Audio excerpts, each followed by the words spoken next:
আপনারা চারটা মাযহাবের নাম শুনেছেন, হানাফি মাযহাব, মালিকি মাযহাব, শাফিঈ মাযহাব, হাম্বলি মাযহাব, ঠিক না? এই চার মাযহাব চার ফিরকা না।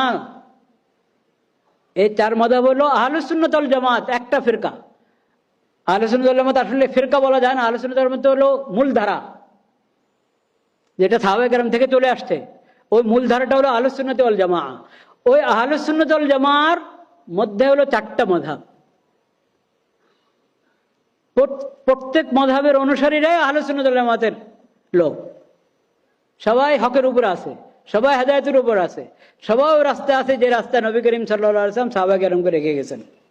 এখন আপনি তাহলে চারটা মাযহাব কেন সেটা বুঝতে হবে, বোঝার চেষ্টা করতে হবে। সেটার জন্য একদম একটা সেমিনার করেন।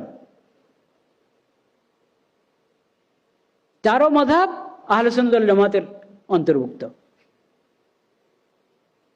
আর ফিরকা আহলে সুন্নাত ওয়াল জামাতের বাইরে, আহলে সুন্নাতের রাস্তা থেকে যারা বিচ্ছিন্ন হয়ে গেছে, আলাদা হয়ে গেছে, সেগুলো হলো ফিরকা। খারিজি ফিরকা, মুতাজিলি ফিরকা, শিয়া ফিরকা,